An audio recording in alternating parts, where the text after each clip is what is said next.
दोस्तों, स्वागत है अधिकारी जीएस चैनल में। आज हम लोग जीएस वर्ल्ड का टेस्ट नंबर 19 सॉल्व करने जा रहे हैं, जो कि फुल टेस्ट है और ये जीएस वर्ल्ड का लास्ट टेस्ट भी है। लास्ट टेस्ट है जीएस का। इसमें जो सी सेट का बचा है, जो 4-5 कुछ पेपर हैं, उसको हम लोग सॉल्व कर लेंगे। दृष्टि का सी सेट और इसका सी सेट हम लोग सॉल्व कर लेंगे। 15-16 तारीख तक सारा खत्म हो जाएगा। तो फुल टेस्ट है, इसको देख लेते हैं। अगर इसका पुराना वाला अभी जो अपलोड नहीं देखे हैं, हमारे चैनल पे अपलोड है जीएस वर्ल्ड टेस्ट सीरीज 2024-25 के नाम से, उसको आप देख सकते हैं। चलिए देखते हैं इसमें क्या क्या दिया हुआ है। अगर वीडियो अच्छी लगे तो आप मेरे चैनल को लाइक सब्सक्राइब कर सकते हैं। चल देखते हैं पहला क्वेश्चन क्या है। पूछ रहा है कि ऋग्वेद में सरस्वती को किस नाम से जाना जाता है। तो नदितमा, हिरण्यनी, सुवासन, उरूपावर्ती, कैसे नाम जाना जाता है। तो कौन से नाम से जाना जाता है। तो नदितमा नाम जाना जाता है। तो ए आंसर सही है। ऋग्वेद में सरस्वती नदी को नदितमा कहते हैं। ठीक है। दूसरा क्वेश्चन है, बौद्ध धर्म से संबंधित निम्न कथनों पर विचार करना है। तो पहला है, बौद्ध धर्म के त्रिरत्न हैं, सम्यक दर्शन, सम्यक ज्ञान, सम्यक आचार। तो ये नहीं है। बौद्ध धर्म के त्रिरत्न है, बुद्ध है, संघ है और धम्म है। बुद्ध, संघ और धम्म है, ये तीन रत्न हैं। ये गलत हो गया। दूसरा है, बौद्ध धर्म में गृह त्याग को निष्क्रमण कहते हैं। तो ठीक है। ये बौद्ध धर्म में 4 आर्य सत्य के विचार रखे गए हैं। तो ये भी सत्य है। तो 2 और 3 इसके सत्य हैं। तो बी आंसर सही है, पहला गलत है। अगला है, निम्नलिखित में से किस अभिलेख में धम्म नीति की व्याख्या की गई है। तो अशोक के किस अभिलेख में धम्म नीति की व्याख्या की गई है। 9वां, 10वां, 11वां या 12वां। तो 11वें में की गई है, याद रखिएगा। सी आंसर सही है, 11वें में धम्म नीति की व्याख्या की गई है। अगला है, जातक कथा कौन सा सुमेलित है बताना है। तो जातक कथा बुद्ध के पूर्व जन्मों का कथानक वृत्तांत है। विनय पिटक संघ के नियम है। तो ठीक है। अभिधम्म पिटक बुद्ध की शिक्षा तथा दार्शनिक विवेचना है। तो कौन सा सुमेलित है। तो तीनों ही सुमेलित है इसमें। डी आंसर सही है। जातक कथा बुद्ध के पूर्व जन्मों का कथानक वृत्तांत है, ये सही है। विनय पिटक भी सही, धम्म पिटक भी सही है। तो डी आंसर इसका सही है। ठीक है। अगला क्वेश्चन है 5वें नंबर का, कह निम्नलिखित में से किसका निर्माण कुतुबुद्दीन ऐबक ने नहीं करवाया था। कुतुबुद्दीन ऐबक ने किसका निर्माण नहीं करवाया था बताना है। तो कुतुब मीनार करवाया था, कुतुब उल इस्लाम का करवाया था, 2.5 दिन का झोपड़ा भी करवाया था। तो ये हौज खास जो है, इसका निर्माण ये नहीं कराया था। डी आंसर सही है। तो हौज खास का निर्माण अलाउद्दीन खिलजी करवाया था। अलाउद्दीन खिलजी ने इसका निर्माण करवाया था, हौज खासा। तो डी आंसर इसका सही है। 6ठे नंबर क्वेश्चन है कि दिल्ली सल्तनत का एकमात्र सुल्तान जो युद्ध स्थल में मारा गया, उसका क्या नाम था। बहलोल लोदी, इब्राहिम लोदी, सिकंदर लोदी, मुबारक शाह। तो इब्राहिम लोदी मारा गया था। बी आंसर सही है। 1526 में पानीपत के युद्ध में बाबर ने इसको मारा था। लोदियों को हरा के दिल्ली सल्तनत पे कब्जा कर लिया था। ठीक है। बी आंसर सही है इसका। 7वां है, सूची 1 को सूची 2 से मिलाना है। दीवाने बिजारत, दीवाने अर्ज, दीवाने इंसा, दीवाने रसालत।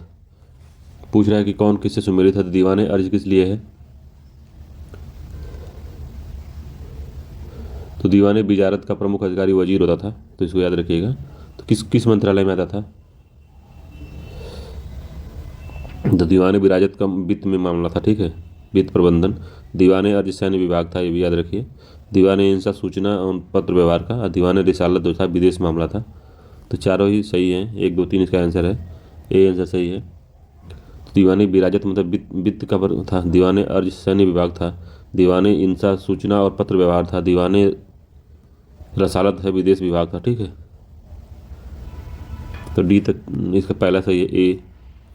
विजयनगर साम्राज्य के प्रमुख राजवंशों को सही कालक्रम में व्यवस्थित करना है। तो संगम था। ठीक है। तुलु था। तुलु के बाद तब सुलू, पहले सलू था। संगम, सालू, तुलु, फिर अरविड़ू था। ठीक है। तो संगम, सालू, यस ये था। ठीक है। तो संगम, सालू, तुलु, अरविड़ू तो ए आंसर सही है 8वें का। ठीक है, तो कब से शुरू हुआ था इस डेट है पूछ देता है कभी कभी। तो संगम था 1336 से 1485 ईस्वी तक। सालू वंश था 1485 से 1505 था। तुलु था जिसमें कृष्णदेवराय वो लोग थे, तो 1505 से 1570 तक चला। और वीडू वंश था जो ये 1570 से 1650 तक चला था। ठीक है, 1650 के बाद इसका पतन हो गया था, फिर नायकों का राज्य आ गया। 9वां है चौथ पड़ोसी राज्यों की आय का 1/4 हिस्सा होता था। तो पहला सही है, चौथ जो है पड़ोसी राज्यों का 1/4 का हिस्सा होता था। ठीक है, दूसरा है सरदेशमुखी पड़ोसी राज्य की आय का 7वां हिस्सा था। नहीं, 10% लेते थे शिवाजी उस राज्य का, देशमुख होने के कारण उनको देना पड़ता था 10%। ठीक है, तो दूसरा वाला गलत है। तो उपरोक्त में से कौन सा कथन सही नहीं है बताना, तो दूसरा सही नहीं है, बी आंसर सही है। पहला इसका ठीक है, पहला सही ऑप्शन है, दूसरा गलत है इसमें। अकबर के शासन की निम्नलिखित घटनाओं को कालानुक्रम में व्यवस्थित करिए। ये पूछता है अकबर का पूछता है, और अलाउद्दीन खिलजी का जो विजय था, कहाँ कहाँ जीता था और किस क्रम में जीता था उसको पूछता है, तो याद रखिएगा उसको। तो जजिया कर की समाप्ति, इबादत खाने का निर्माण, मजहर पर हस्ताक्षर, दीन इलाही की स्थापना। तो जजिया कर की समाप्ति वो 1564 में कर दिया था।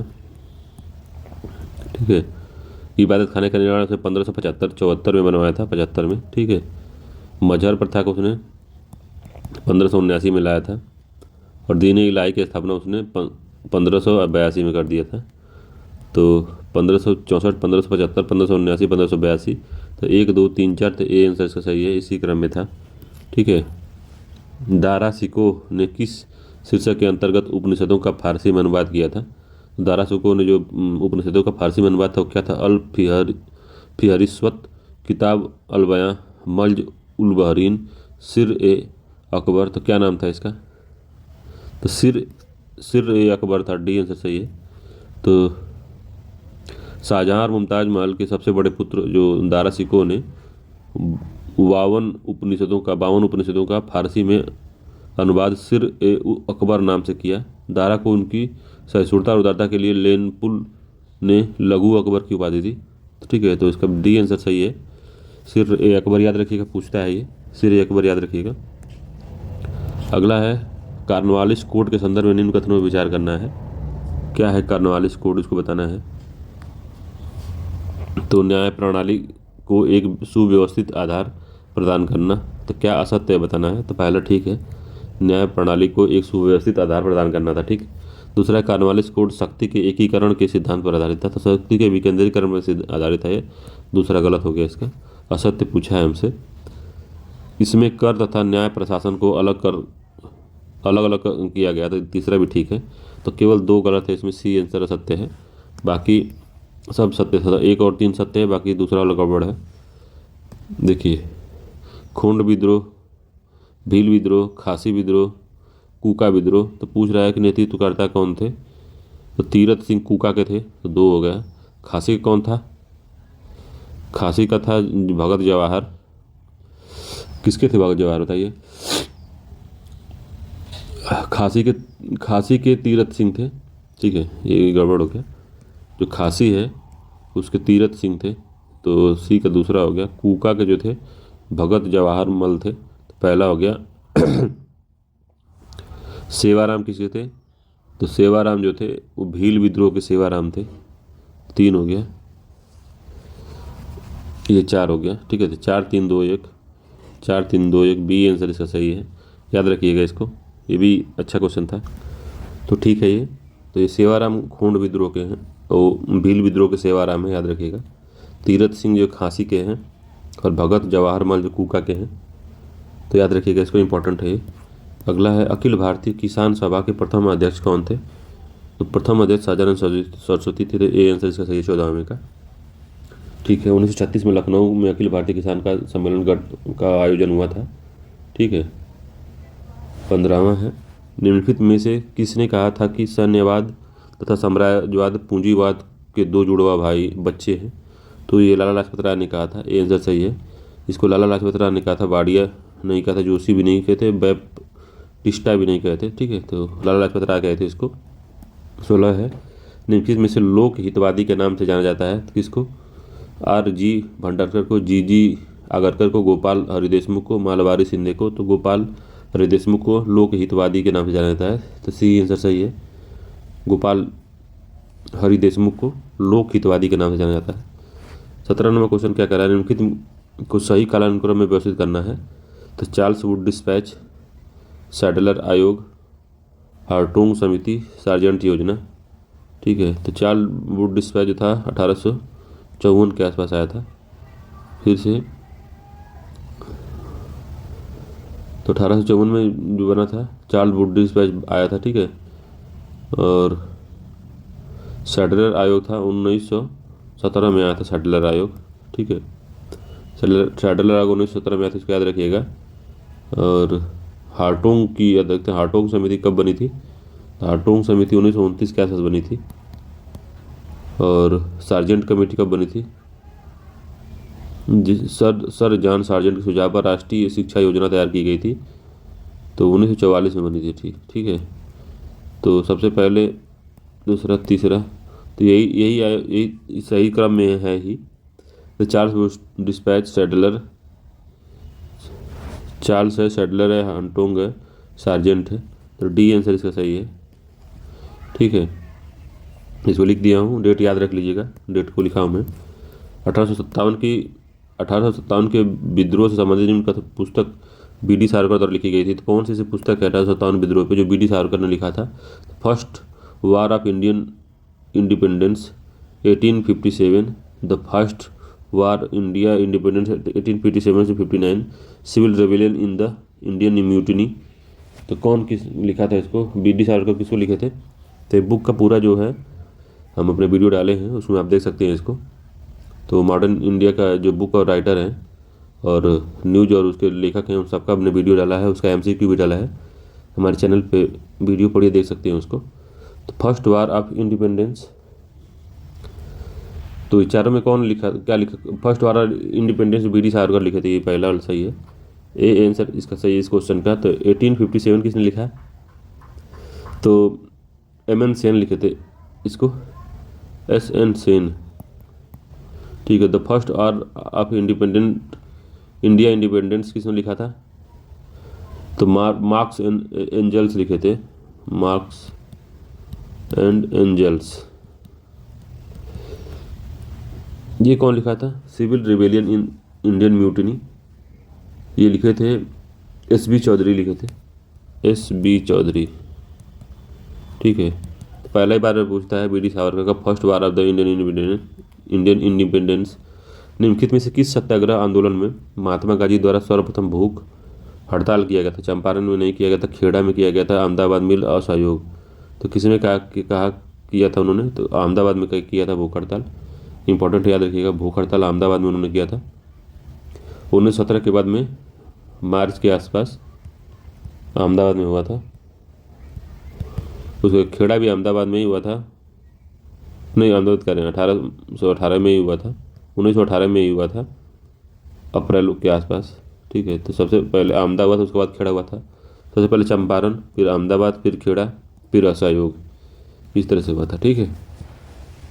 अगला क्वेश्चन है 20वां का, क्या कह रहा है कि कांग्रेस के कराची अधिवेशन की अध्यक्षता किसने की थी? तो जो कांग्रेस का जो कराची अधिवेशन हुआ था 1931 ईस्वी में, 29 मार्च 1931 में हुआ था, अध्यक्षता सरदार वल्लभ भाई पटेल ने की थी, सी आंसर सही है। तो गांधी विरोधी समझौता को स्वीकृति देने के लिए कांग्रेस का अधिवेशन मार्च के अंत में ही कराची में बुलाया गया और इसकी अध्यक्षता सरदार वल्लभ भाई पटेल ने की थी, ठीक है। पुस्तक है और लेखक है उसके, तो संध्या है, द लाइफ डिवाइन है, भवानी मंदिर है, पथेर दावी है। कौन सुमेलित नहीं है हमको बताना है। जो पथेर दावी है भूपेंद्र नाथ की नहीं है, ठीक है, इस शरत चंद्र चट्टोपाध्याय की है, शरत चंद्र चट्टोपाध्याय, ठीक है। बाकी संध्या जो है Brahma Bandhav Upadhyay, the life divine Aurobindo Ghosh, Bhawani Mandir जो है बारिंद्र घोष, और पथेर दावी जो है भूपेंद्र नाथ दत्त की है। ठीक है,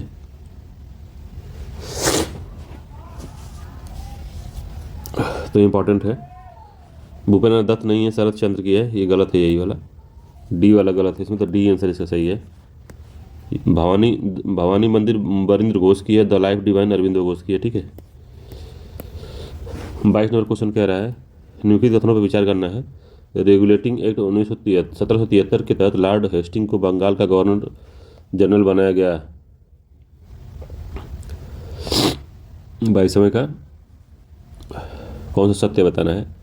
तो बंगाल का गवर्नर बनाया गया था। लॉर्ड हेस्टिंग को नहीं बनाया था, वारेन हेस्टिंग को बनाया गया था, तो उसमें लॉर्ड हेस्टिंग दिया गया है। गवर्नर जनरल ही बनाया गया था, मगर लॉर्ड हेस्टिंग को नहीं, वारेन हेस्टिंग को बनाया गया था।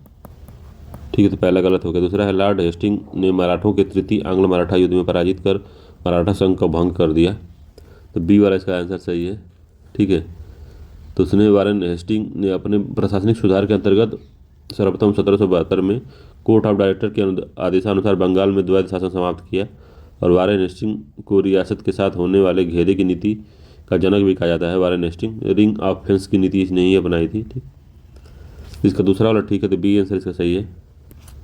अगला क्वेश्चन 23 नंबर का क्या कह रहा है कि निम्नलिखित में से किसकी अध्यक्षता में राज्य पुनर्गठन आयोग का गठन किया गया था? राज्य पुनर्गठन किसकी अध्यक्षता में हुआ था? तो HN कुंजरू, KM पणिक्कर, फजल अली, BG खेर। फजल अली के आयोग हुआ था, तो 1953 में बना था ये फजल अली आयोग।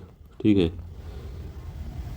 इंपॉर्टेंट है, याद रखिएगा। 24वां है निम्नलिखित कथन पर विचार करिए। पहला, पृथ्वी के परिक्रमण के कारण दिन व रात होता है, तो परिक्रमण के कारण दिन व रात होता है। 23वां 24 नंबर क्वेश्चन है पृथ्वी के परिक्रमण के कारण दिन व रात होता है, तो गलत है। पृथ्वी के घूर्णन के कारण घूर्णन या परिभ्रमण, घूर्णन या परिभ्रमण के कारण इसका दिन और रात होता है।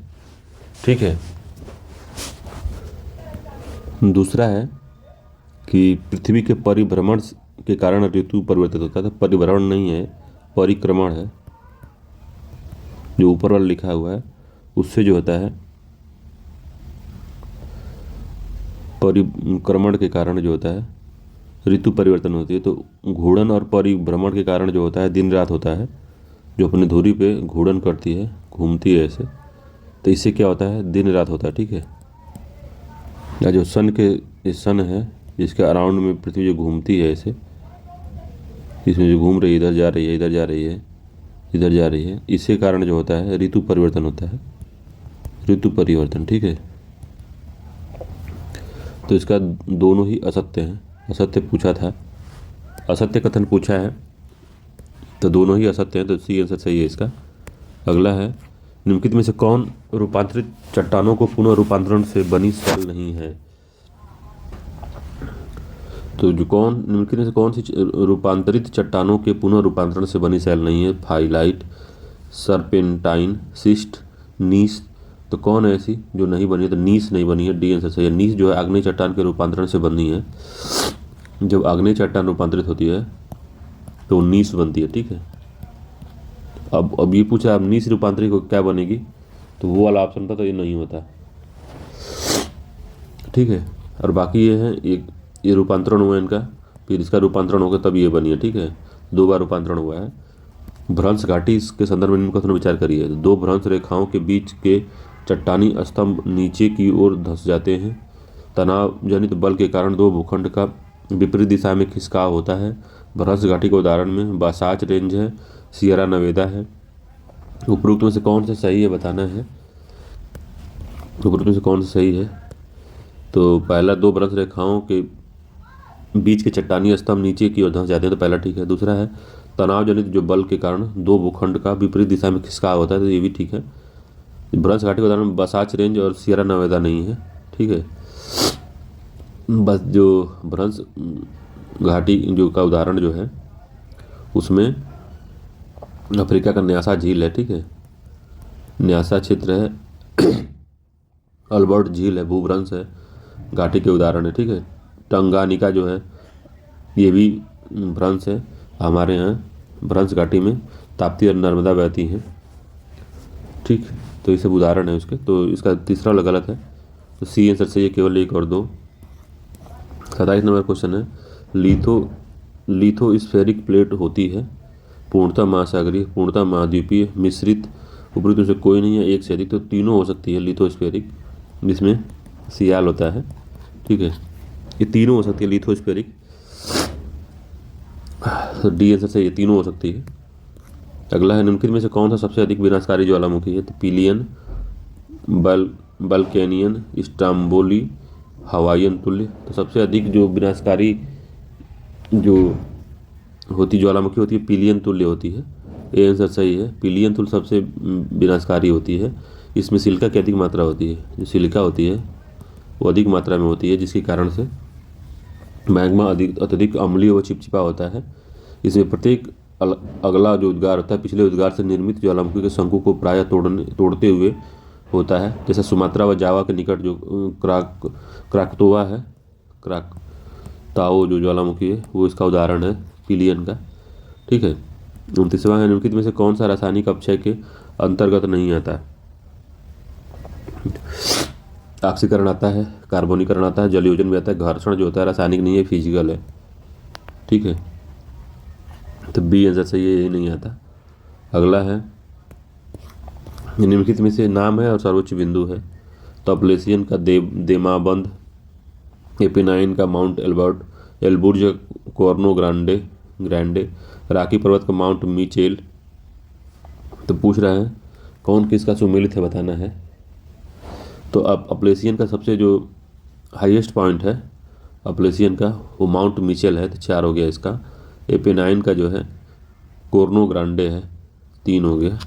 एल्बुर्ज का जो है सबसे बड़ा देमाबंद है, 1 हो गया, और ये 2 है। माउंट एल्बर्ट है राकी पर्वत का, तो 4 3 1 2, 4 3 1 2, सी आंसर सही है, 4 3 1 2, ठीक है। अगला है, निम्नलिखित में से कौन सी झील कनाडा में स्थित है? निम्नलिखित में से कौन सी झील जो है कनाडा में स्थित है, कौन सी है कनाडा में? तो अडोगा, ओंटारियो, बोल्टा, ग्रेट स्लैब। तो कौन सी स्थित है? तो ग्रेट स्लैब स्थित है, डी आंसर सही है। तो Great Slave, Great Bear, Reindeer, Winnipeg व अथावास्का जो है झील कनाडा में है।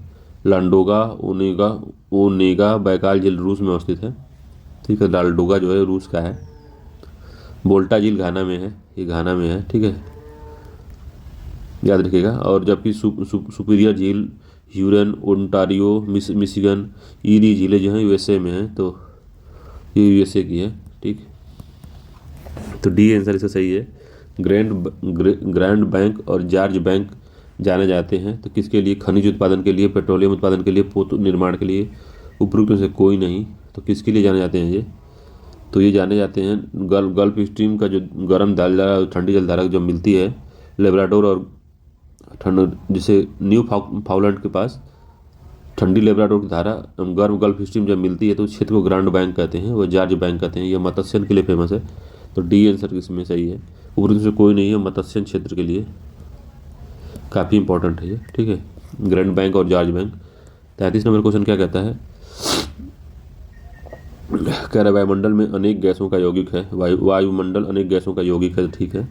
ये दूसरा है, असत्य बताना है हमको, ठीक है। तो समताप मंडल में वायुमंडल की 100 किलोमीटर की मोटाई में गैसों यौगिक का लगभग एक समान होता है, समताप मंडल कह रहा है, क्षोभ मंडल नहीं, तो ठीक है। तीसरा है, नाइट्रोजन, ऑक्सीजन, हीलियम, हाइड्रोजन की अलग अलग आणविक परतें मिलती हैं जिसे विषम मंडल कहते हैं।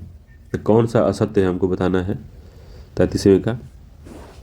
तो वायुमंडल अपने गैसों का यौगिक नहीं है, मिश्रण होता है ये, ठीक है। तो पहला गलत हो गया है, मिश्रण होता है। समताप मंडल में वायुमंडल की 100 किलोमीटर की मोटाई की गैस में गैसों का यौगिक लगभग एक समान है, भी गलत है, एक समान नहीं होता।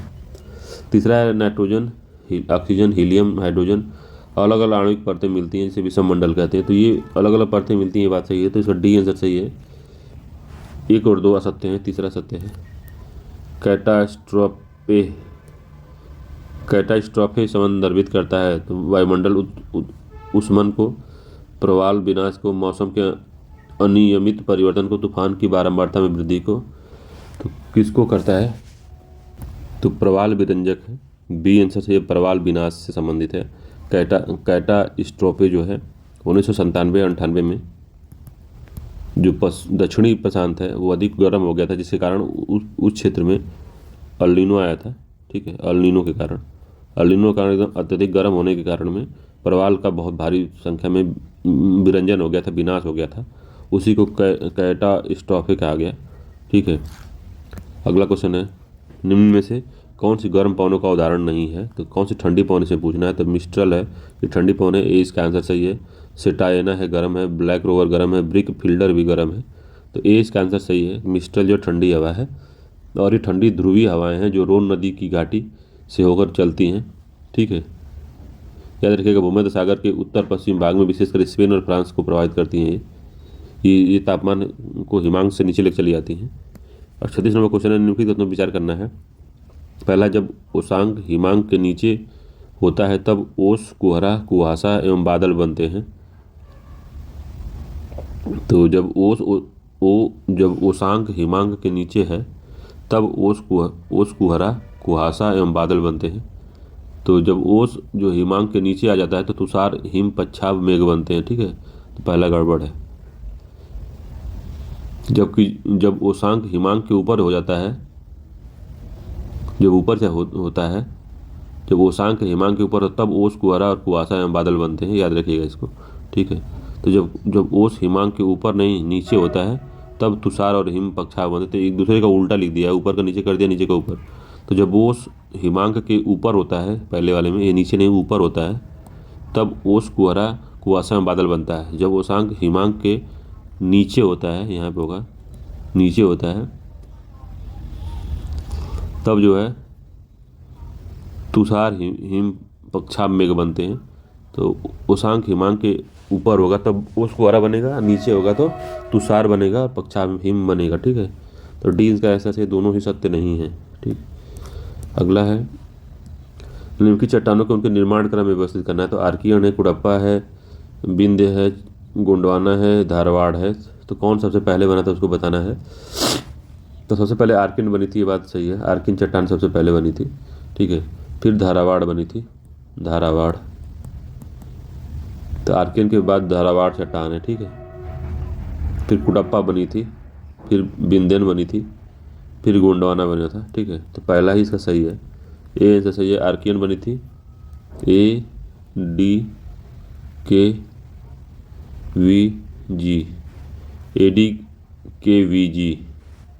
ADKVG बनी थी।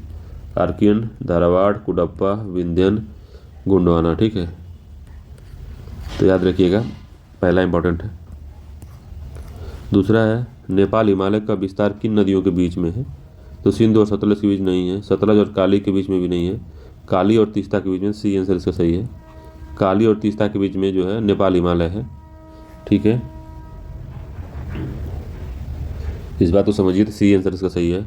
39वां, निम्नलिखित में से कौन समप्राय मैदान डेनी प्लेन का उदाहरण है? डेनी प्लेन का श्रीलंका पठार, रांची का पठार, रायसीना का पठार, दंडकारण्य का पठार। तो रांची का जो पठार है वो सम्राट मैदान का है। ठीक है, छोटा नागपुर स्थित रांची का पठार जो है सम्प्राय मैदान का सुंदर उदाहरण है। छोटा नागपुर को भारत का रूर प्रदेश भी कहा जाता है क्योंकि खनिज की दृष्टि से बहुत ही महत्वपूर्ण है। अगला है, पश्चिमी घाट एक वास्तविक पर्वत श्रेणी है जो अफ्रीका से भारत के अलग होने के समय उत्पन्न हुआ था। तो क्या पहला सही है? तो कथन सत्य हमको बताना है। तो पहला सही नहीं है, वो टूटने से बना है। जो भारत का जो पश्चिमी सिरा है, पश्चिम घाट के पश्चिम का भाग, वो टूट के नीचे गिर गया है अरब सागर में, तब जो पश्चिमी घाट का निर्माण हुआ है। तो पश्चिमी घाट वास्तविक पर्वत की श्रेणी में नहीं आता, बल्कि प्रायद्वीपी पठार का ही भ्रंश कागार है, फॉल्ट स्क्रैप है। जो भ्रंश का घोतक है जो अफ्रीका के भारत के अलग होते समय उत्पन्न हुआ था। तो अलग होते समय उत्पन्न हुआ था तो बात ठीक है, मगर वो भ्रंश पर्वत की श्रेणी में आता है। ठीक। दूसरा, पश्चिमी घाट के दक्षिण भाग में स्थित नीलगिरी एक, इसमें ग्रेनाइट तथा नीच चट्टानें मिलती हैं। तो दूसरा ठीक है, इसमें सी आंसर सही है इसका, केवल 2 सही है। 41 है, निम्नलिखित में से कौन दामोदर नदी की सहायक नदी नहीं है? बराक सहायक है, जमुई, बरकी, बराकर इसकी है, बराक नहीं है इसमें। ठीक है, बराक नदी है, ये असम में बहती है। ठीक। तो मेघना की मुख्य धारा बराक नदी का उद्भव मणिपुर की पहाड़ियों से होते हुए बराक नदी बांग्लादेश में तक तब तक बहती रहती है जब तक वो भैरव बाजार के निकट गंगा ब्रह्मपुत्र नदी में न विलय हो जाए। तो निकलती है ये, असम में भी जाती है थोड़ा सा, ये मणिपुर में निकलती है ये, ठीक है, मणिपुर से बांग्लादेश में ख़त्म होती है, ठीक। तो डी आंसर सही है इसका, यही नहीं सहायक है। निम्नलिखित में से किस प्रकार के वनों का सोलास वन के नाम से जाना जाता है? उपोष्णकटिबंधीय, उष्णकटिबंधीय सदाहरित वन, उपोष्णकटिबंधीय शुष्क पर्णपाती वन, ज्वारीय वन। तो 16 वन किसको कहते हैं? तो 16 वन उष्णकटिबंधीय सदाहरित वन को कहते हैं। बी आंसर सही है, ठीक है। उष्णकटिबंधीय सदाबहार वनों को जो है ट्रॉपिकल एवरग्रीन फॉरेस्ट को हम 16 वन कहते हैं। 43वां, निम्नलिखित बंदरगाहों में से कौन सा एक प्राकृतिक बंदरगाह नहीं है? तो मुंबई है, कोचीन है, विशाखापट्टनम है, चेन्नई है। तो पूछ रहा है कौन सा इसमें प्राकृतिक नहीं है? तो चेन्नई बंदरगाह प्राकृतिक नहीं है, डी आंसर सही है। चेन्नई बंदरगाह जो है भारत का सबसे सर्वाधिक पुराने बंदरगाहों में से एक है। यह कृत्रिम पतन है जो 1859 में बनाया गया था, 1859 में बना था ये, ठीक है, प्राचीनतम है ये। अगला है कि निम्नलिखित में से किस अधिनियम द्वारा भारत का विभाजन किया गया? तो भारत शासन स्वतंत्रता अधिनियम 1947। तो बी आंसर सही है इसका, ठीक है। अगला है निम्नलिखित में से कौन सा प्रावधान कनाडा संविधान से नहीं लिया गया है? सशक्त केंद्र के साथ संघीय व्यवस्था ये लिया गया है। केंद्र द्वारा राज्य के राज्यपालों की नियुक्ति, संसद के दोनों सदनों की संयुक्त बैठक, उच्चतम न्यायालय का परामर्शी न्याय निर्णय। तो कौन सा नहीं लिया गया इसमें? तो संयुक्त बैठक नहीं लिया गया है, ठीक है। संयुक्त बैठक का प्रावधान कहाँ से लिया गया? तो ऑस्ट्रेलिया के संविधान से लिया गया, इसको याद रखिएगा, ऑस्ट्रेलिया के संविधान से लिया गया है। जबकि सभी अन्य प्रावधान जो हैं उच्च न्यायालय की परामर्शी न्याय निर्णय जो है, पहला, बी वाला, डी वाला, तीनों जो है उन्हीं से लिया गया है, कनाडा से, ठीक है। अगला है निम्नलिखित में से किस वाद में उच्चतम न्यायालय ने कहा कि प्रस्तावना संविधान का भाग नहीं है? सबसे पहले बात बम्बई, बेरूबारी, केशवानंद भारती, उपयुक्त में से कोई नहीं। तो किसमें वो कहा था? तो बेरूबाड़ी में कहा था उन्होंने, बी आंसर सही है। तो बेरूबाड़ी मामला आया था, उसमें प्रस्तावना को संविधान का भाग नहीं कहा था। केशवानंद भारती 1973 में उच्च न्यायालय ने पूर्व व्याख्या को अस्वीकार कर दिया और व्यवस्था दी कि जो संविधान का भाग है, प्रस्तावना संविधान का एक भाग है, ठीक है। केशवानंद भारती 1973 में। कथन और कारक वाला क्वेश्चन है, भारत के संविधान में भारत को विभक्त राज्यों का विभाज्य संघ कहा जाता है। तो भारत के संविधान में भारत को विभक्त राज्यों का विभाज्य संघ कहा जाता है, तो ये गलत है। संविधान संसद को यह अधिकार देता है कि वह नए राज्यों को बनाने, उनको परिवर्तित करने, नाम बदलने, सीमा परिवर्तित करने, राज्यों की अनुमति के संबंध में बिना राज्यों की अनुमति कदम उठा सकती है। तो ए असत्य है, आर सत्य। तो डी आंसर सही है 47वें का, 47वें का डी सही है, ठीक है। अगला है 48 नंबर का, क्या कह रहा है? निम्नलिखित में से कौन सा अधिकार केवल नागरिकों को प्रदान किया गया है? तो कौन सा अधिकार केवल नागरिकों को है? तो आर्टिकल 17, आर्टिकल 32, आर्टिकल 226, आर्टिकल 116। तो केवल जो है नागरिकों को दिया गया प्रावधान हम एक बार बताए, जो बढ़िया से बताए थे आपको, 15, 16, 19, 29 और 30 है। 15, 16, 19, 29, 30 जो है केवल नागरिकों को, ठीक है। 15, 16, 29, 29, 30, ठीक है। बाकी जो है जो 326 है विधानसभा में मतदान का अधिकार, ये भी केवल नागरिकों को है, ठीक। तो सी आंसर इसका सही है, नागरिकों को, सी आंसर इसका ठीक है। केवल भारतीयों को प्राप्त है ये 326 विधानसभा में अधिकार देने का, वोट देने का अधिकार है। और अनुच्छेद या संदर्भ है तो अनुच्छेद 20 अल्पसंख्यकों के हितों का संरक्षण नहीं है, धर्म की अभिव्यक्ति के लिए करों का समुदाय नहीं है, प्राण देश स्वतंत्रता भी नहीं, अपराध के लिए दोषी सिद्धि के संबंध में संरक्षण है। चौथा हो गया, ठीक है। और अनुच्छेद 21 क्या है? प्राण एवं दया की स्वतंत्रता, 3 हो गया। अनुच्छेद 27 क्या है? धर्म के लिए, अभिव्यक्ति के लिए कर्म और उसका स्वतंत्रता, तो इसमें 2 हो गया। और अनुच्छेद 29 से 1 है, अल्पसंख्यकों के हितों की रक्षा, तो इसका आंसर हो जाएगा 4 3 2 1, 4 3 2 1, बी आंसर इसका ठीक हो जाएगा, 4 3 2 1। अगला है प्रतिषेध का शाब्दिक अर्थ रोकना होता है। प्रतिषेध संबंधी रिट न्यायिक, अर्धन्यायिक एवं प्रशासनिक प्राधिकरणों के तथा विधिक निकायों एवं निजी व्यक्तियों के विरुद्ध जारी किया जा सकता है। तो निजी व्यक्तियों के विरुद्ध जारी किया जा सकता है, इसको 50 का बताना है। तो पहला सही है इसका, दूसरा गलत है, सत्य बताना था हमको, तो ये केवल एक सही है, दूसरा क्यों गलत है? तो उत्प्रेषण व्यक्तियों के अधिकारों को प्रभावित करने वाले प्रशासनिक प्राधिकरणों तथा विधिक निकायों एवं निजी व्यक्तियों के खिलाफ जारी किया जाता है, जबकि जो प्रतिषेध है संबंधित रिट सिर्फ न्यायिक एवं अर्धन्यायिक प्राधिकरणों के विरुद्ध जारी किया जा सकता है। यह प्रशासनिक अधिकारणों, विधिक निकायों एवं निजी व्यक्तियों के खिलाफ नहीं जारी होता है। याद रखिएगा, जो प्रतिषेध है वो सिर्फ और सिर्फ किसी खिलाफ जारी होता है? न्यायिक और अर्धन्यायिक संस्थाओं के खिलाफ बस। ठीक है, तो इसीलिए बी वाला गलत हो गया है। अगला क्वेश्चन है सामुदायिक विकास कार्यक्रम, न्यूनतम आवश्यक कार्यक्रम, एकीकृत ग्रामीण विकास योजना, स्वर्ण जयंती ग्राम स्वरोजगार योजना, तो कौन सा सुमेलित नहीं है? सही से बताना है। तो सामुदायिक विकास कार्यक्रम 1992 में आया था, 1952 में, ठीक है। ये न्यूनतम आवश्यक कार्यक्रम जो है मिनिमम नीड प्रोग्राम जो था 1973 में, ना आके 1974 से 78 में चला था ये, ठीक है, 1974 से 78 में। तो ये बी वाला इसका सही नहीं है, बाकी सब सही है, बी वाला गड़बड़ है। 1974 से 78 के बीच आया था, ठीक है, 1974 से 78 के बीच में न्यूनतम आवश्यकता कार्यक्रम। 52 निम्नलिखित में से कौन सा एक मूल कर्तव्य नहीं है? मूल कर्तव्य कौन सा नहीं है बताना है आपको।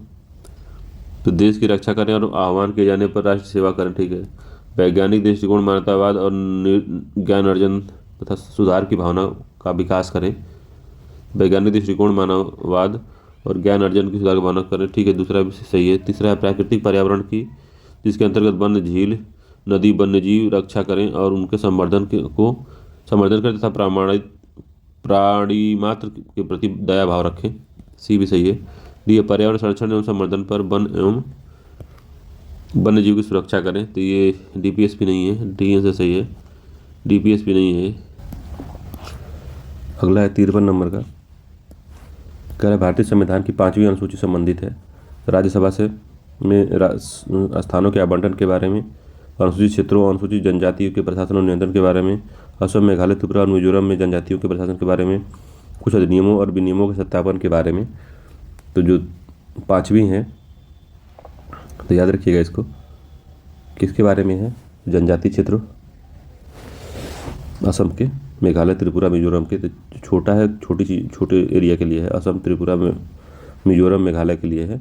और जो 6वीं है अनुसूचित जनजाति और पूरे भारत भर की बात है, तो छठा है, बड़ा है तो पूरे भारत के लिए है, छोटा है 5 है तो 4 राज्यों के लिए है, ठीक है, असम, मेघालय, त्रिपुरा, मिजोरम, ठीक। अगला है विधान परिषद, संसद का उच्च सत्र और नगर निगम के सदस्य उपयुक्त में से कौन अस्थाई है? विधान परिषद अस्थाई है कि नहीं है? क्या पूछा है? Legislative council, higher session of parliament, municipal corporation के मेंबर। तो ये अस्थाई सदन है, ये भी अस्थाई है, ये भी अस्थाई है, ये अस्थाई नहीं है, 5 वर्ष के बाद इनका खत्म हो जाता है, तो इसका सी आंसर सही है। 1 और 2 अस्थाई हैं, बाकी अस्थाई हैं, ठीक है। अगला क्वेश्चन है 55 नंबर का, क्या कह रहा है कि उच्च न्यायालय में कार्यकारी मुख्य न्यायाधीश की नियुक्ति कौन करता है? तो कार्यकारी न्यायाधीश की नियुक्ति उच्च न्यायालय में कौन करता है? तो हाई कोर्ट में कौन करता है? तो उच्च न्यायालय के अन्य न्यायाधीशों की द्वारा बनाई गई कोलिजियम व्यवस्था नहीं, उच्च न्यायालय के मुख्य न्यायाधीश द्वारा, उच्चतम न्यायालय के मुख्य न्यायाधीश, राष्ट्रपति द्वारा, विधि आयोग के अध्यक्ष द्वारा। तो राष्ट्रपति द्वारा होती है, तो सी आंसर सही है। अगला है जनहित याचिका के संदर्भ में निम्न कथनों पर विचार करना है। तो कौन सा असत्य है बताना है। तो भारत में जनहित याचिका PIL सर्वोच्च न्यायालय की न्यायिक सक्रियता का एक उत्पाद है, तो पहला ठीक है। दूसरा है न्यायमूर्ति BR कृष्ण अय्यर न्यायमूर्ति PN भगवती की अवधारणा के प्रवर्तक रहे हैं, तो पहला दूसरा भी ठीक है। तीसरा है PIL को सामाजिक क्रिया याचिका सामाजिक हित याचिका के रूप में भी जाना जाता है, तो कौन सा असत्य बताना है। तो इसमें कोई असत्य नहीं है, सब सत्य हैं, तो D आंसर सही है, कोई असत्य नहीं है। और 57 क्वेश्चन की विधान परिषद किसी विधेयक को अधिकतम कितने माह तक रोक सकता है। तो विधान परिषद किसी विधेयक को कितने माह तक रोक सकता है, तो 6 माह दिया है, 4 माह, 60 दिन, या इनमें से कोई नहीं, तो 4 माह रोक सकता है, B आंसर सही है, मैक्सिमम 4 माह रोक सकता है। साधारण विधेयक पारित करने के संदर्भ में विधानसभा के पास शक्ति प्राप्त है, जब ज़्यादा से ज़्यादा विधान परिषद एक विधेयक को 4 माह के लिए रोक सकता है, पहली बार में 3 माह के लिए और दूसरी बार में 1 माह के लिए, तो B आंसर सही है। अगला क्वेश्चन 58 नंबर का है। 58 नंबर क्वेश्चन क्या कह रहा है कि मूल संविधान में अधिकरण के संबंध में उपबंध है तथा उसके अंतर्गत 2 अनुच्छेद हैं, तो पहला गलत है। मूल संविधान में अधिकरण नहीं थे, ये 42वें संविधान संशोधन में जोड़ा गया था 1976 में, ठीक है। पहला गलत होगा। केंद्रीय प्रशासनिक अधिकरण 1908 की सिविल प्रक्रिया संहिता कानून की प्रक्रियाओं के से बाध्य है, तो बाध्य है, ठीक है। सत्य पूछा है, तो पहला सत्य नहीं है। दूसरा, किसी अधिकरण के आदेश के विरुद्ध कोई याचिका उच्च न्यायालय में भी दी जा सकती है, तो हाँ दी जा सकती है उच्च न्यायालय में, तो दोनों का सत्य है, तो B आंसर सत्य है इसका, ठीक है। किसी अधिकरण के आदेश के विरुद्ध कोई याचिका उच्च न्यायालय में दी जा सकती है, ठीक है। अगला है लोक अदालत की व्यवस्था निम्नलिखित में से किस दर्शन पर आधारित है। तो लोक अदालत उदारवादी, समाजवादी, मार्क्सवादी, गांधीवादी, तो D है, गांधीवादी दर्शन पर आधारित है, गांधीवादी दर्शन पर आधारित है लोक अदालत, ठीक है। अगला है निम्नलिखित में से किस अनुच्छेद के अंतर्गत नागालैंड के विशेष प्रावधान किया गया। तो 171 क में किया गया है, ये आंसर सही है, 171 क में नागालैंड है, ठीक है।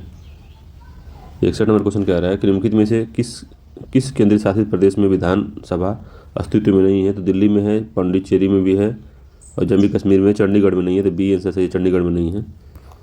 संयुक्त लोक सेवा आयोग के संदर्भ में निम्नलिखित में विचार करना है। तो पहला है संयुक्त लोक सेवा आयोग का गठन राज्य विधानमंडल की आग्रह से संसद द्वारा किया जाता है, 62 का। तो राज्य विधानमंडल द्वारा नहीं, राज्य विधानमंडलों द्वारा, तो 2 या 2 से अधिक राज्य मिलके ऐसा कहेंगे, तो जो संयुक्त राज्य लोक सेवा आयोग का गठन किया जा सकता है, तो एक राज्य के विधानमंडल द्वारा नहीं होगा, तो असत्य पूछा है, ठीक है। तो संयुक्त राज्य लोक सेवा आयोग का गठन राज्य विधानमंडलों की आग्रह पर संसद द्वारा किया था, तो पहला ठीक है। दूसरा है संयुक्त राज्य लोक सेवा आयोग का संवैधानिक निकाय है, तो संयुक्त राज्य लोक सेवा आयोग एक संवैधानिक निकाय है, तो हाँ संवैधानिक निकाय है, संवैधानिक है, तो प्रावधान किया गया इसका, मगर ये संसद द्वारा कानून बना के इसको लाया जाता है, तो संवैधानिक नहीं है, संवैधानिक नहीं है, ये सांविधिक है, सांविधिक होगी ये, ठीक है।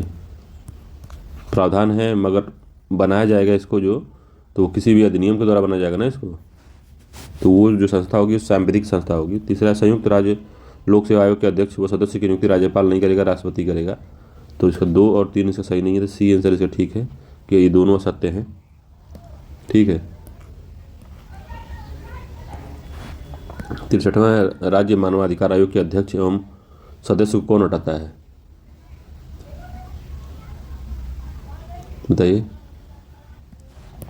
राज्य मानवाधिकार आयोग के बारे में बताना है कि अध्यक्ष और अन्य सदस्यों को कौन हटा सकता है। तो राज्य मानवाधिकार आयोग के सदस्यों की जो नियुक्ति है, अध्यक्ष और अन्य सदस्यों की नियुक्ति राज्यपाल करता है, लेकिन उसको राष्ट्रपति हटाता है, तो B आंसर इसका सही है, राज्यपाल नहीं हटा सकते, उसको राष्ट्रपति हटाता है। और राज्य लोक सेवा आयोग के अध्यक्ष और सदस्यों को भी राज्यपाल नहीं हटाता, राष्ट्रपति हटाता है, ठीक है। नियुक्ति राज्यपाल करता है, हटाता राष्ट्रपति है। 64वां है निम्नलिखित कथनों पर विचार करना है। तो प्रायः आवास में एक ही तरह की प्रजातियां पाई जाती हैं, usually only one type species in found in the habitat, जबकि नीच में कई तरह की प्रजातियां अस्तित्व एक साथ होता है, तो क्या सत्य है इसमें। क्या सत्य पूछा है इसमें, तो इसमें कोई सत्य नहीं है, इनमें से कोई सत्य नहीं है, डी गलत है। आवास में कई प्रकार की प्रजातियां पाई जा सकती हैं, जबकि नीच में एक नीच केवल एक प्रकार की प्रजाति के लिए होता है, हर प्रजातियों का नीच अलग अलग होता है, इसलिए दोनों गलत है इसमें। दूसरा है निम्नलिखित कथनों में से कौन सा, 65 नंबर क्वेश्चन कह रहा है निम्नलिखित कथनों में से कौन सा कथन असत्य पूछा है। पहला, आहार श्रृंखला बड़ी और आहार जाल छोटी और जटिल होती है, तो आहार श्रृंखला छोटी होती है, आहार जाल बड़ी और जटिल होती है, तो पहला गलत हो गया। दूसरा है निम्न अक्षांशों से उच्च अक्षांशों की ओर जाने पर जैव विविधता में वृद्धि होती है, तो ये भी गड़बड़ है, तो इसका भी डी आंसर सही है 65 का। ठीक है, 65 का भी डी सही है। असत्य बताना है तो सी सही है, असत्य है पूछा है तो सी सही है, दोनों असत्य है। ठीक है, सी आंसर से दोनों गलत है, क्योंकि आहार श्रृंखला छोटी होती है, आहार जाल कई श्रृंखलाओं को मिलकर एक आहार जाल बनता है, जो एक जटिल प्रक्रिया जटिल संरचना है, तो आहार जाल। ठीक है, निम्न अक्षांशों पे अधिक होता है और जैसे जैसे ध्रुवों की तरफ जाते हैं तो विविधता कम होती जाती है, तो दूसरा गलत है। छठे व्यापक विलोपन 6 मास एक्सटेंशन से आप क्या समझते हैं? तो मानव द्वारा प्राकृतिक संसाधनों का अतिशोषण, दुरुपयोग, प्राकृतिक आवासों का नाश, परितंत्र का विनाश, प्रदूषण और वैश्विक जलवायु परिवर्तन ही छठा 6 मास एक्सटेंशन है, तो ए आंसर सही है इसमें। इंपॉर्टेंट याद रखिएगा, 6 मास एक्सटेंशन मानव द्वारा होगा। 66वां है निम्नलिखित कथनों पर विचार करना है। तो पहला, ओजोन परत संरक्षण के लिए 1985 में वियना सम्मेलन आयोजित किया गया था, तो सही बात है, 1985 में वियना कन्वेंशन हुआ था। अगला है कि ओजोन परत संरक्षण करने वाले पदार्थों को कम करने के लिए रोकने के लिए 1987 में मॉन्ट्रियल प्रोटोकॉल अपनाया गया था, दोनों कथन सत्य है, सी आंसर सही है। 1987 में मॉन्ट्रियल प्रोटोकॉल अपनाया गया था। ठीक है, 1985 में भी वियना कन्वेंशन हुआ था, ये भी ठीक है। वर्ष है और अधिनियम है, जल प्रदूषण अधिनियम 1981, वायु प्रदूषण बचाव नियंत्रण अधिनियम 1974, जैव विविधता अधिनियम 2002, राष्ट्रीय प्राधिकरण जो है 2010 में है, तो ठीक है, ये 4 हो गया, ये 3 हो गया, और वायु प्रदूषण अधिनियम, जल प्रदूषण बचाव नियंत्रण अधिनियम। ठीक है, तो वायु प्रदूषण सबसे पहले आया था, तो 1974 हो गया, 2 हो गया ये। ठीक है, और ये 1 हो गया, तो 2, 1, 4, 3 इसका आंसर है, बी आंसर सही है। इंपॉर्टेंट है, याद रखिएगा, इसको भी याद कर लीजिएगा। ठीक है, अगला क्वेश्चन क्या कह रहा है? मिथाइमोग्लोबिनिया नामक रोग किसके अधिकतर कारण होता है? तो नाइट्रेट, आर्सेनिक, फ्लोराइड, कैडमियम, तो नाइट्रेट के अधिकतर कारण होता है। ठीक है, इसे ब्लू बेबी सिंड्रोम भी कहते हैं, ये आंसर सही है, इसको ब्लू बेबी सिंड्रोम भी कहते हैं। ठीक है, तो पेयजल में अतिरिक्त नाइट्रेट मानव स्वास्थ्य के लिए घातक तथा शिशुओं के लिए मृत्यु का कारण भी हो सकता है। यह मानव रक्त में हीमोग्लोबिन से अभिक्रिया करके गैर मिथाइलोग्लोबिन बना देता है, जो ऑक्सीजन परिवहन में बाधा उत्पन्न करता है। ठीक है, 70 निम्नलिखित में से कौन वाह्य स्थान संरक्षण के अंतर्गत नहीं आता? तो XC2 कौन नहीं है पूछ रहा है। तो प्राणी उद्यान, अभ्यारण्य, वनस्पति उद्यान, बीज बैंक। तो अभ्यारण्य जो है वो इन सीटू है, क्योंकि बड़ा होता है, अब इतने बड़े क्षेत्र को उठा के भी ले जा नहीं सकते। बाकी प्राणी विज्ञान जूलॉजिकल पार्क में आप बाहर से पेड़ पौधों को, पक्षियों को ला सकते हैं। अभ्यारण्य बहुत बड़ा एरिया होता है, तो इसका 70 का कौन सा आंसर सही होगा? तो बी आंसर इसका सही होगा। ठीक है, 71वां क्वेश्चन क्या कहता है? कह रहा है निम्नलिखित प्रदूषकों में से कौन सा वाहनों के उत्सर्जन में शामिल नहीं किया जाता? तो पारा, अमोनिया, कार्बन मोनोऑक्साइड, कणीय पदार्थ। तो अमोनिया जो है वो नहीं निकलता है बाइक पहियों से। ठीक है, तो बी आंसर सही है, अमोनिया जो है वाहनों से नहीं उत्सर्जित होता। अगला क्वेश्चन है, दिए गए अभ्यारण्यों भारत में उत्तर से दक्षिण की ओर सही क्रम में लगाना है। तो उत्तर से दक्षिण लगाना है, याद रखिएगा। तो उत्तर से दक्षिण, नॉर्थ से साउथ में। तो दुधवा यूपी में है, कान्हा MP में है, यूपी MP। इंद्रावती कहाँ पे है? बांदीपुर कर्नाटक में है। इंद्रावती कहाँ पे है बताइए? इंद्रावती छत्तीसगढ़ में। ठीक है, तो पहला ही क्रम में हो गया, तो यूपी हो गया, फिर MP हो गया, फिर छत्तीसगढ़ हो गया, कर्नाटक हो गया, तो पहला ही क्रम में भाई, ए आंसर सही है इसमें। ठीक है, एल्गल ब्लूम क्या है, तो आप कई बार हमने बताया है आपको कि जब नाइट्रिफिकेशन हो जाता है किसी भी जो जलीय बॉडी होती है उसमें न्यूट्रिएंट्स की कमी हो, नाइट्रिफिकेशन हो जाता है बहुत ज़्यादा न्यूट्रिएंट्स चले जाते हैं, तो बहुत ज़्यादा मात्रा में शैवाल, जीवाणु, बैक्टीरिया बहुत चीज़ उसमें पनपने लगते हैं और बहुत ज़्यादा जैव विविधता उसकी बढ़ जाती है। मगर एक चीज़ घट जाती है, वो क्या है? तो जैविक ऑक्सीजन मांग बढ़ जाती है। कौन सी घटना घट जाती है? तो घटना घटने का मतलब है कि कम नहीं होना, कौन सी घटना घटती है? तो जैविक ऑक्सीजन की मांग बढ़ जाती है, जैविक ऑक्सीजन की मांग घट जाती है, जैविक ऑक्सीजन की मांग स्थिर रहती है, इनमें से कोई नहीं, तो बढ़ जाती है। ठीक है, तो जैविक ऑक्सीजन की मांग BOD जो है वो बहुत तेज़ी से बढ़ती है। ये आंसर सही है। क्यों बढ़ती है? इससे पता चलता है कि जलीय बॉडी प्रदूषित है। अगर BOD किसी भी पानी का ज़्यादा है तो समझ लीजिए कि उसमें बहुत ज़्यादा बैक्टीरिया हैं, बहुत ज़्यादा उसमें जीव रह रहे हैं, तभी वो क्या हो रहा है, उसकी BOD बढ़ गई है, उनकी ऑक्सीजन की डिमांड बढ़ गई है उसकी। ठीक है, रातापानी टाइगर रिजर्व किस राज्य में स्थित है? तो रातापानी टाइगर रिजर्व सिक्किम में, राजस्थान में है, कर्नाटक में, मध्य प्रदेश में। तो रातापानी कहाँ पे है? मध्य प्रदेश में। D आंसर सही है। रातापानी मध्य प्रदेश के रायसेन जिले में है। इंपॉर्टेंट है, याद रखिएगा। निम्नलिखित में से सबसे मजबूत बल कौन सा होता है? तो गुरुत्व बल, विद्युत चुंबकीय बल, संपर्क बल और नाभिकीय बल। तो सबसे मजबूत बल होता है नाभिकीय बल होता है। D आंसर सही है। नाभिकीय बल सबसे मजबूत बल होता है। 76वां है, संवेग संरक्षण का नियम न्यूटन के किस नियम से तुल्य है? तो प्रथम नियम से तुल्य है। ठीक है, प्रथम नियम से तुल्य है न्यूटन के। संवेग संरक्षण का नियम न्यूटन के किस नियम से तुल्य है? प्रथम न्यूटन से तुल्य है, न्यूटन का द्वितीय नियम है, न्यूटन का तृतीय नियम है, इनमें से कोई नहीं है, तो बताना है। तो यदि दो या अधिक वस्तुओं के संकाय पर कोई बाह्य बल कार्य न करे तो संकाय संयुक्त संवेग अपरिवर्तित रहता है। इसे संवेग संरक्षण का नियम भी कहते हैं। तो संवेग संरक्षण का नियम क्या है? न्यूटन का तृतीय नियम है कि प्रथम नियम है? न्यूटन का तृतीय नियम है। C आंसर सही है। न्यूटन का तृतीय नियम है। ठीक है, C आंसर सही है इसका।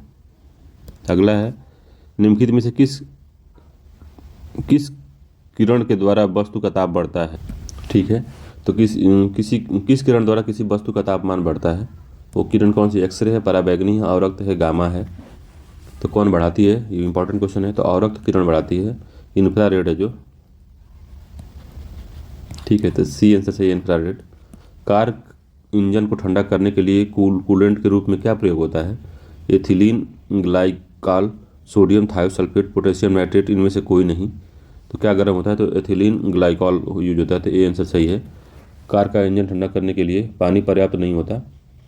पानी के इसके लिए कुछ शीतलक जैसे ethylene glycol, potassium dichromate, trisodium phosphate और सोडियम नाइट्रेट को मिलाया जाता है। ठीक है, तो पहला सही है।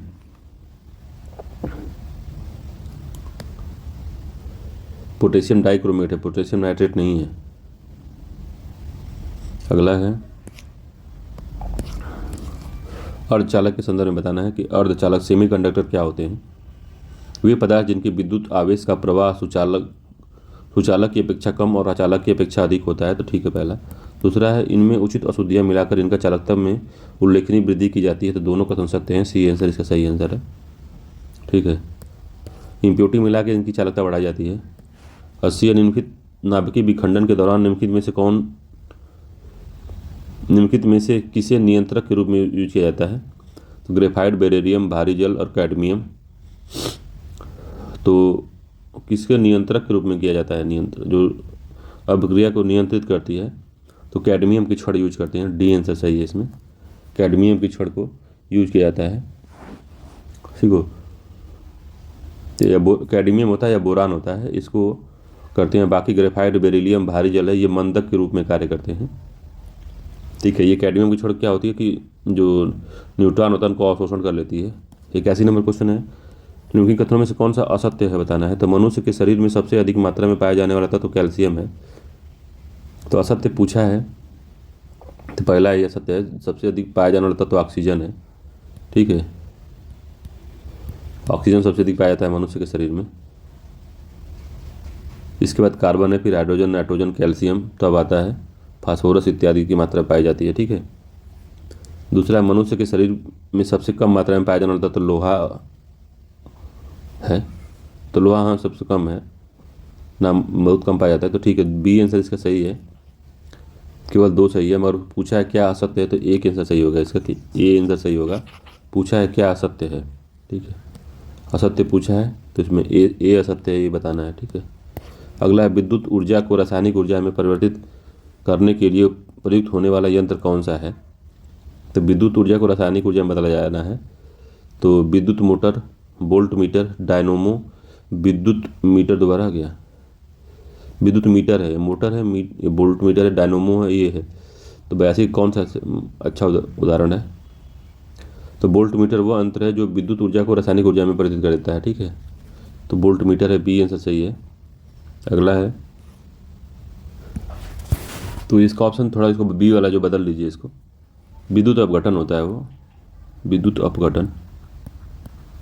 ठीक है, वोल्ट मीटर लिखा है, विद्युत अपघटन जो होता है उससे जो होती है विद्युत ऊर्जा रासायनिक ऊर्जा में बदलती है। ठीक है, तो विद्युत अपघटनीय जो सेल होते हैं, अपघटनीय सेल जो होते हैं विद्युत ऊर्जा को रासायनिक ऊर्जा में बदलते हैं। तो ये बात है, वोल्ट मीटर नहीं होगा इसमें, पता नहीं कैसा ऑप्शन दे दिया है ये। 83 निम्नलिखित में से ब्लीचिंग पाउडर का रासायनिक नाम क्या है। तो ब्लीचिंग पाउडर का रासायनिक नाम क्या है, तो उसको विरंजक चूर्ण कहते हैं, ब्लीचिंग पाउडर कहते हैं उसको। कैल्शियम क्लोरो हाइपोक्लोराइड कहते हैं उसको, ए आंसर सही है। कैल्शियम क्लोरो हाइपोक्लोराइड कहते हैं, ए आंसर ठीक है। ठीक है, अगला क्वेश्चन है, निम्नलिखित में से कौन एक प्राकृतिक रूप से पाया जाने वाला खाद्य परिरक्षक है। तो sodium benzoate, sodium Meta bisulphate, vitamin E, potassium Meta bisulphate. तो कौन सा है जो कि प्राकृतिक रूप से पाया जाने वाला खाद्य प्रिजर्वेटिव है। तो विटामिन ई है। ठीक है, तो विटामिन ई एक प्राकृतिक रूप से पाया जाने वाला खाद्य परिरक्षक है जो खाद्य तेलों में पाया जाता है। तो सी आंसर इसका ठीक है, विटामिन ई है। ये प्राकृतिक रूप से खाद्य परिरक्षक है। धूप के काले चश्मे बनाने में कौन सा कांच प्रयुक्त किया जाता है। तो धूप के काले चश्मे बनाने में उसमें फोटोक्रोमेटिक कांच यूज किया जाता है। तो ए आंसर इसका भी ठीक है। फिलामेंट कांच नहीं है, पायरेक्स कांच नहीं है, जेना कांच नहीं है, तो फोटोक्रोमेटिक कांच होता है। 86 निम्नलिखित में से कौन सा असत्य फल है। तो असत्य फल क्या होता है हम बताएं आपको। आभासी फल किसे कहते हैं। जो फूल से फल बनते हैं उनको रियल फल कहते हैं, और जो बिना फूल के फल बन जाते हैं उनको असत्य फल कहते हैं। जिसमें सी है, सेब जो है असत्य फल है। तो ऐसे फल जिनका विकास अंडाशय से नहीं होता बल्कि पुष्प के अन्य भागों जैसे पुष्पन, बाह्य दल आदि से हो जाता है, तो उनको असत्य फल कहते हैं। ठीक है, जबकि जैसे फल जो केवल अंडाशय से विकसित होते हैं उनको फल या सत्य फल कहते हैं। तो बाकी सब अंडाशय से बनते हैं, ये अंडाशय से नहीं बनता। ये इसका विकास होता है अंडाशय से नहीं होता बल्कि पुष्प के अन्य भागों जैसे पुष्पशासन, बाह्य दल आदि से हो जाता है। ठीक है, तो अंडाशय से नहीं होता सेब का, तो सेब ही आवासीय फल है, सी आंसर सही है इसका। 87 नंबर का पूछ रहा है, स्नायु और कंडरा के संदर्भ में निम्न कथनों पर विचार करना है। तो consider the following statement regarding the muscles and tendons. तो क्या कह रहा है, स्नायु अस्थि को पेशी से जोड़ता है, या ligament connects the bone to the muscle, पहला है। दूसरा है कि जबकि कंडरा अस्थि को अस्थि से जोड़ता है, वे द टेंडन्स जो होता है कनेक्ट्स बोन टू बोन। तो कौन सा कथन सही है, तो उसमें दोनों ही सत्य नहीं है, डी आंसर सही है। तो स्नायु जो है अस्थि को अस्थि से जोड़ता है।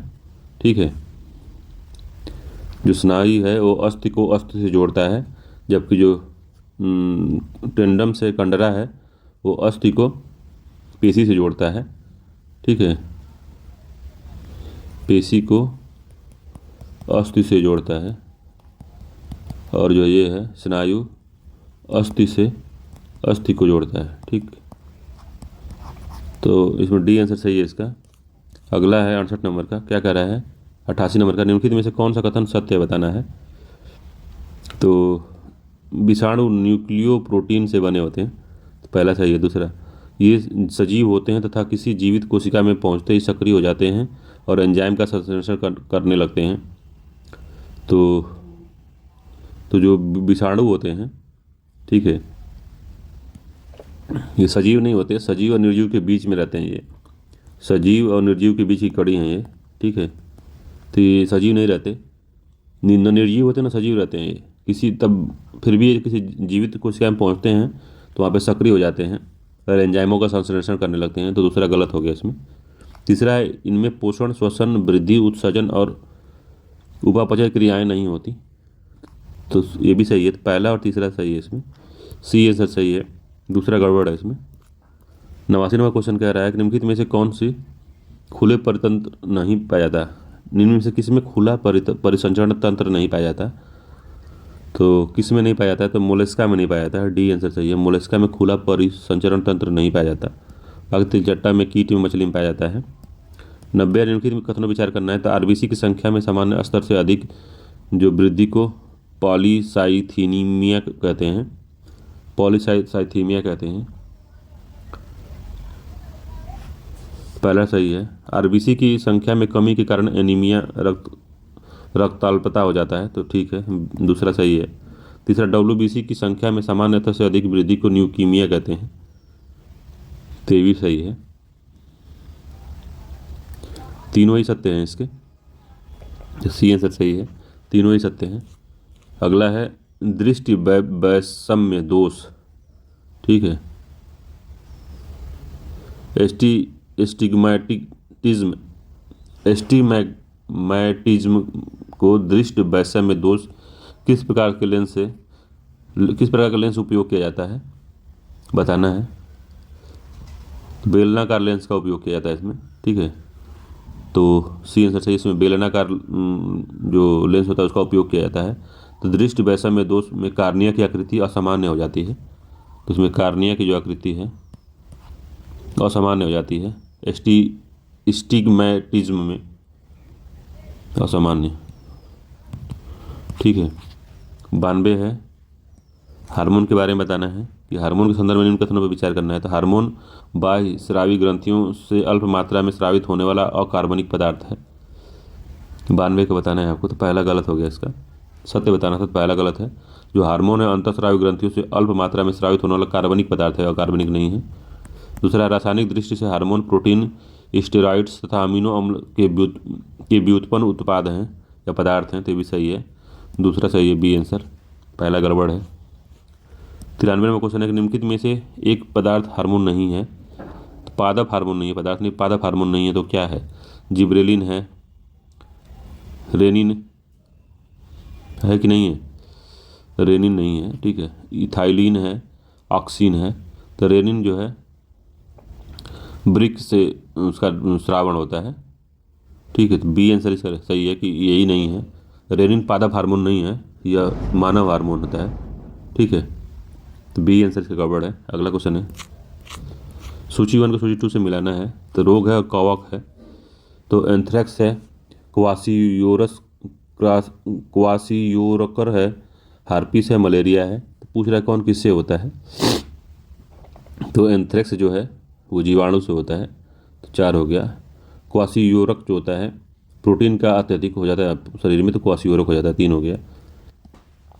हर्पीस क्या होता है, तो हर्पीस विषाणु से होता है, 2 हो गया। मलेरिया क्या होता है, परजीवी से होता है, तो 1 हो गया।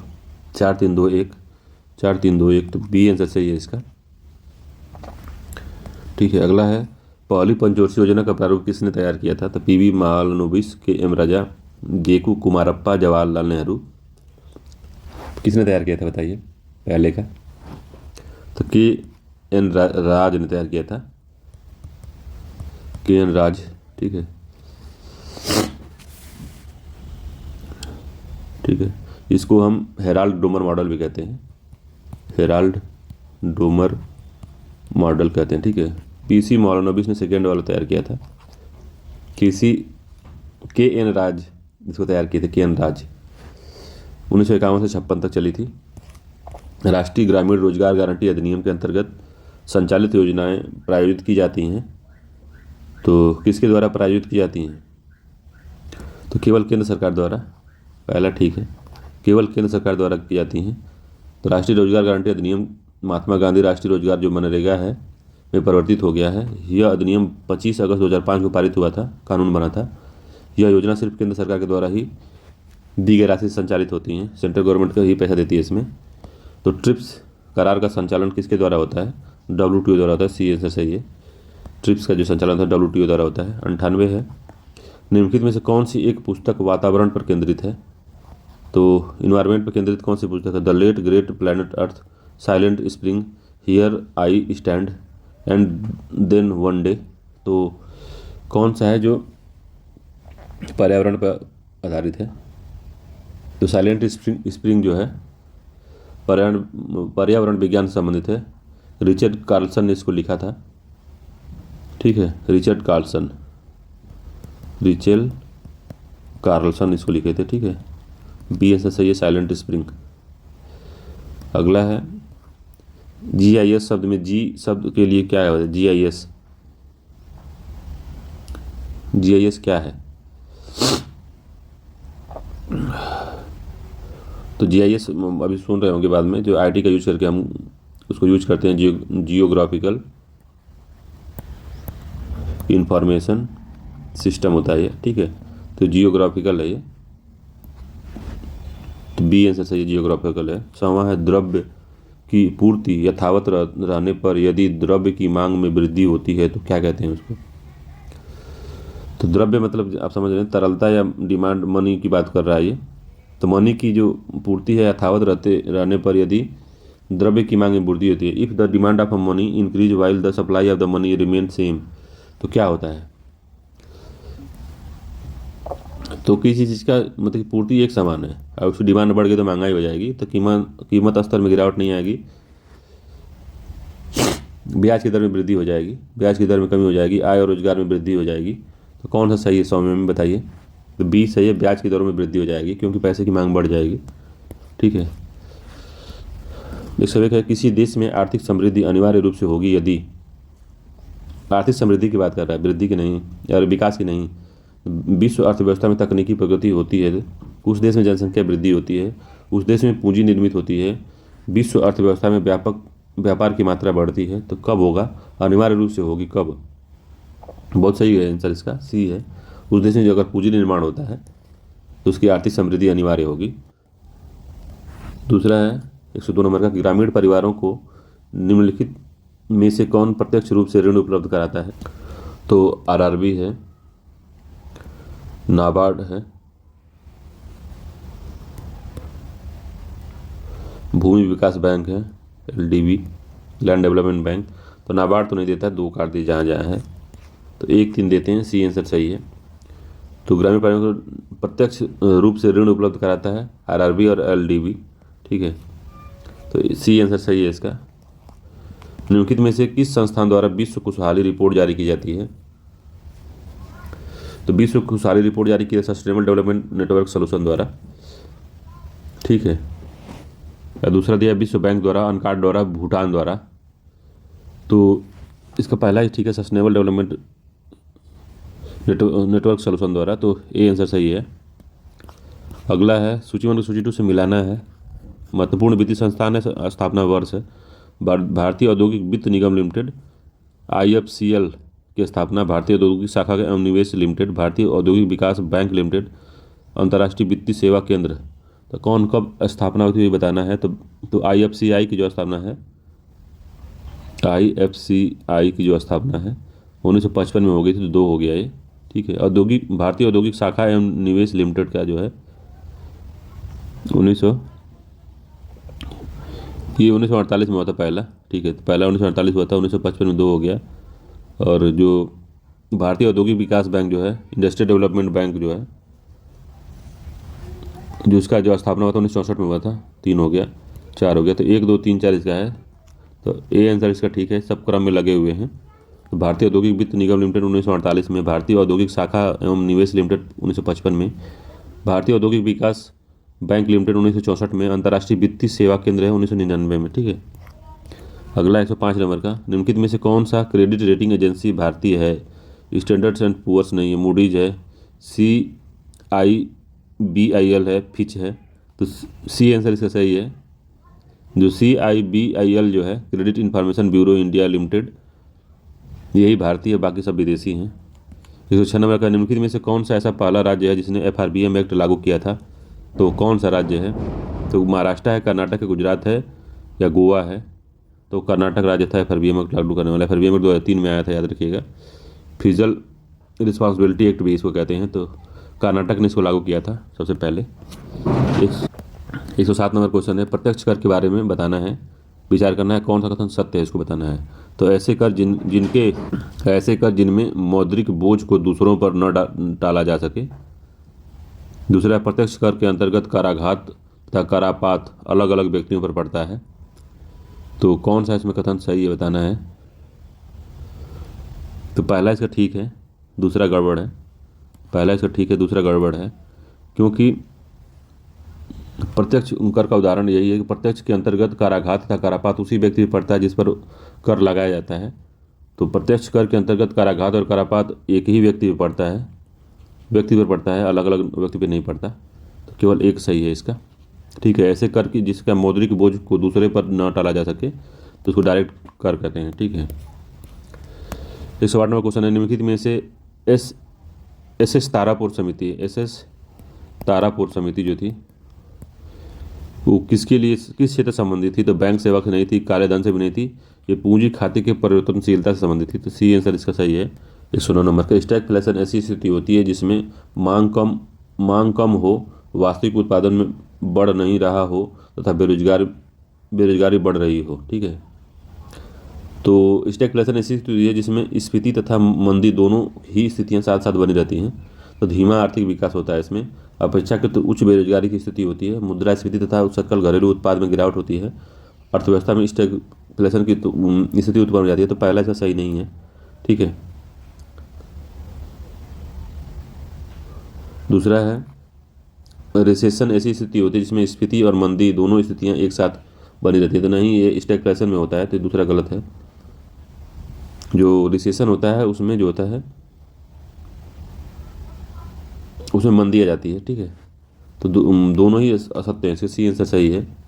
रिसेशन की स्थिति में जिसमें मांग कम हो जाती है, वास्तविक उत्पादन बढ़ नहीं रहा होता है, बेरोजगारी बढ़ रही होती है, तो उसको रिसेशन कहलाता है। तथा वह स्थिति जिसमें रिसेशन नियंत्रण के उपाय विफल हो जाते हैं और अर्थव्यवस्था उच्च बेरोजगारी एवं अति निम्न उत्पाद से ग्रस्त हो जाती है, तो उसे मंदी कहलाती है, ठीक है। तो ये दोनों ही कथन इसमें गलत हैं। तो इसको जब इकोनॉमिक्स पढ़ाएंगे तो बढ़िया से इसको बता देंगे। तो इसका दोनों कथन गलत है, इसमें ध्यान दीजिएगा। व्यापार खाते को संदर्भित करता है, तो व्यापार खाते को क्या संदर्भित करता है, तो बताए हैं इसके बारे में हम आपको पिछले वीडियो में कि चालू खाता घाटे का जो दृश्य व्यापार होता है उसी को व्यापार घाटा कहते हैं, या व्यापार कहते हैं उसी को। व्यापार खाता उसी कहते हैं जिसमें चालू खाते में दृश्य वस्तुएं आदान पर आयात और निर्यात की जाती है, उसको व्यापार खाता कहते हैं। तो ए आंसर सही है, ठीक है।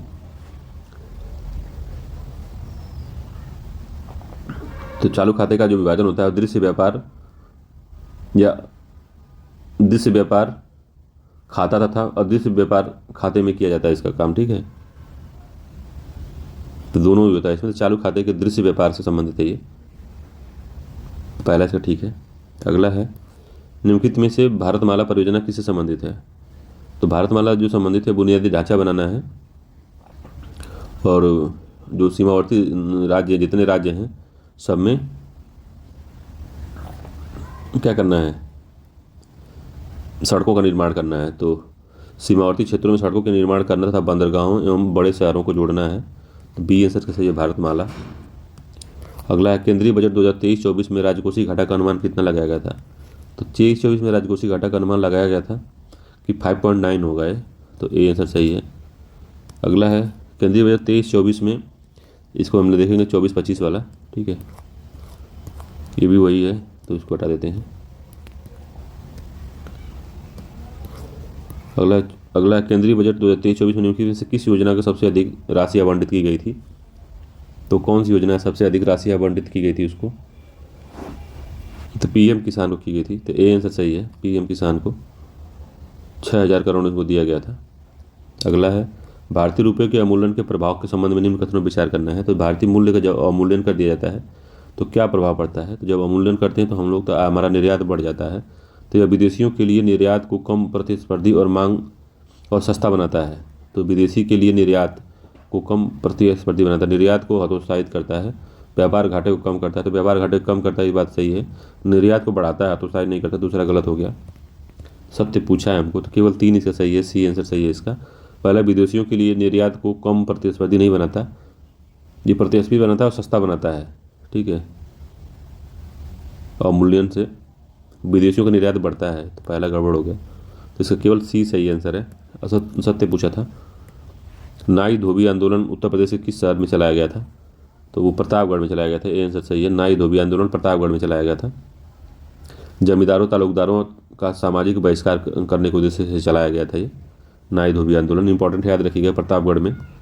118 नंबर का है, निम्नलिखित स्थापत्य कला में से कौन सा सरकी कला का उदाहरण नहीं है। सरकी जो थे जौनपुर में, जौनपुर के सरकी शासक के बारे में पूछ रहा था। अटाला मस्जिद सरकी है, दिलकुश उद्यान, खालिसा लाल दरवाज़ा, तो कौन सा नहीं था उनका, तो दिलकुशा उद्यान जो है लखनऊ इमारतों में है ये, ठीक है, लखनऊ की इमारतें हैं दिलकुशा उद्यान। इसका निर्माण जो है अवध के नवाबों द्वारा बनाया गया था, तो ये दिलकुशा उद्यान जो है ये अवधी राजघराने की देन है। बाकी अटाला मस्जिद हो गया, खालिसा मुखलिस हो गया, लाल दरवाज़ा हो गया, ये सरकियों की देन है, सरकी शासक जौनपुर में है। वाजिद अली शाह ने किस उपनाम से ठुमरी की बंदिशें तैयार की थी, तो बहुत ही इंपॉर्टेंट है ये वाजिद अली शाह। तो मुमताज़ खां उपन्यास, गुलाम नबी सौरा उपन्यास, अख्तर पिया उपन्यास, अकबर अली खान उपन्यास, तो क्या था ये बताइए कौन सा था, इसको याद कर लीजिएगा, अगर नहीं याद होगा तो अख्तर पिया के नाम से, ठीक है, अख्तर पिया उपनाम से ये ठुमरी में बंदिशें तैयार करता था वाजिद अली शाह। सी आंसर इसका सही है, अख्तर पिया उपनाम से, ठीक। 120 नंबर का है कि कौन सुमेलित नहीं है, तो Indian institute of sugar cane research जो है कहाँ है, तो लखनऊ में है, ये बात ठीक है। तो भारतीय हथकरघा तकनीकी संस्थान कानपुर में नहीं है, ये वाराणसी में है, चौका घाट में है, वाराणसी चौका घाट। सी भी सही, उत्तर प्रदेश कृषि अनुसंधान परिषद लखनऊ में है। राज्य की चीनी मिट्टी पात्र विकास केंद्र चुनार और खुर्जा में है, ठीक है। 121 नंबर क्वेश्चन है, उत्तर प्रदेश के किस जिले में एनर्जी कैपिटल ऑफ इंडिया कहा जाता है। एनर्जी कैपिटल ऑफ इंडिया, इसको जालौन को, सोनभद्र को, झांसी को, बुलंदशहर को, तो सोनभद्र को कहा जाता है, सोनभद्र है energy capital of India. 22 number question, 122 number का, उपरोक्त में से किस वर्ष उत्तर प्रदेश में जलवायु परिवर्तन प्राधिकरण का गठन किया गया था। तो जलवायु परिवर्तन प्राधिकरण का गठन कब किया गया था, 2008 में, 2009 में, 2012 में, 2014 में। 2014 में किया गया था, डी आंसर सही है। तो प्रदेश में जलवायु परिवर्तन की चुनौतियों से निपटने के लिए 3 नवंबर 2014 को जलवायु परिवर्तन प्राधिकरण का गठन किया गया था। इसके संचालन के लिए मुख्यमंत्री की अध्यक्षता में एक शीर्ष कमेटी बैठती है, ठीक है, तो सीएम इसके अध्यक्ष होते हैं, ठीक है। अगला है, उत्तर प्रदेश में सर्वाधिक एवं सबसे कम अनुसूचित जाति वाले जिले कौन से हैं। तो सर्वाधिक सोनभद्र में है, सबसे कम श्रावस्ती में कि बागपत में है, ये बताइए। तो सबसे अधिक अनुसूचित जाति आबादी वाले जिले कौन से हैं, जो जनगणना उत्तर प्रदेश में सर्वाधिक और सबसे कम अनुसूचित जाति आबादी वाले क्रमशः सीतापुर और बागपत है, सी आंसर सही है। सीतापुर में सर्वाधिक है, बागपत में सबसे कम है अनुसूचित जाति। अनुसूचित जनजाति पूछेगा तो सोनभद्र लगाना पड़ेगा आपको, सब सर्वाधिक है। अगला क्वेश्चन है 124 नंबर का, जनगणना 2011 के अनुसार उत्तर प्रदेश के 10 लाख से अधिक नगरीय आबादी वाले कितने जिले हैं। कितने जिले हैं जिसमें 10 लाख से अधिक आबादी है, तो 12 जिले हैं, इंपॉर्टेंट है, याद रखिएगा, बी आंसर ठीक है, 12 जिले हैं। 125 नंबर क्वेश्चन है कि निम्नलिखित में से कौन ऐसा जिला है जो कि हेरिटेज आर्क में शामिल नहीं है। तो हेरिटेज आर्क में शामिल नहीं है वो कौन सा जिला है, तो झांसी नहीं शामिल है, बाकी आगरा, लखनऊ, वाराणसी शामिल है इसमें, सी आंसर सही है। तो 7 नए परिपथ जोड़े गए हैं 2016 में। उत्तर प्रदेश पर्यटन नीति 2016 के अंतर्गत श्रृंखला में 7 नए परिपथ हैं। हेरिटेज आर्क में आगरा, लखनऊ और वाराणसी जिला शामिल है, जबकि झांसी जो है वो शामिल नहीं है भाई। अगला क्वेश्चन है 126 नंबर का, कह रहा है कि निम्नलिखित कथनों पर विचार करना है। तो जनवरी 2023 में कलवरी श्रेणी की 5वीं पनडुब्बी बागीर भारतीय नौसेना में शामिल हो गई, तो ये बात सही है, सत्य पूछा है। कलवरी श्रेणी की 4 पनडुब्बियों को पहले ही भारतीय सेना में शामिल कर चुका है, भारतीय नौसेना में शामिल किया जा चुका है, दोनों ही कथन सही है, सी आंसर सही है।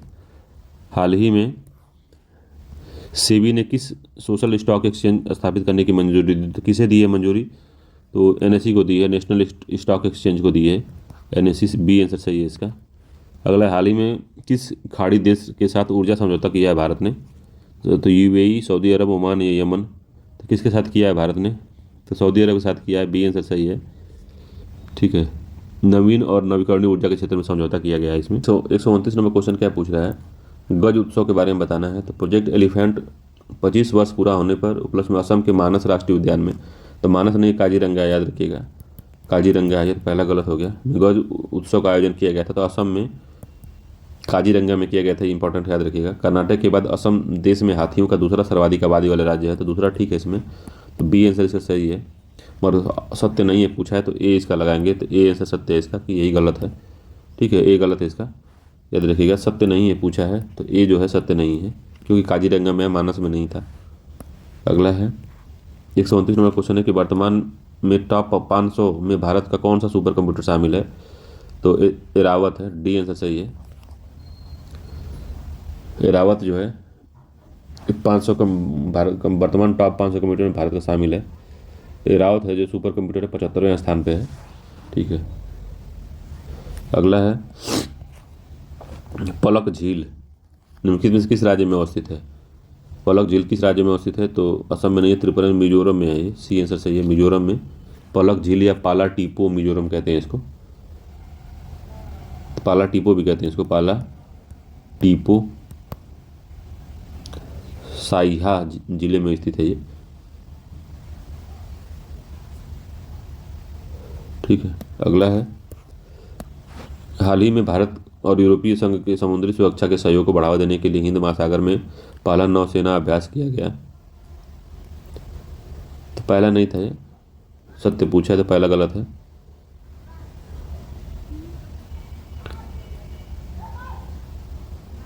तो हाल ही में भारतीय यूरोपीय संघ में समुद्री सुरक्षा बढ़ावा देने के लिए हिंद महासागर में पहला नहीं था ये हिंद महासागर नहीं था, ये जो था घाना के तट पे हुआ था ये, घाना या गिनी तट पे हुआ था ये, गिनी तट पे। ठीक है, तो पहला गलत हो गया। दूसरा है इस अभ्यास के दौरान भारतीय नौसेना का गश्ती पोत INS सुमेधा और यूरोपीय संघ के 3 सदस्य देशों के पोत साथ में शामिल हुए। तो बी आंसर सत्य है इसका। ठीक है, ये गिनी तट पे हुआ था। ह्यूमन चक्रवात के संदर्भ में निम्न कथन विचार करना है। ह्यूमन चक्रवात के बारे में बताना है। ठीक है, तो ह्यूमन का नाम ईरान ने दिया है, तो ठीक है।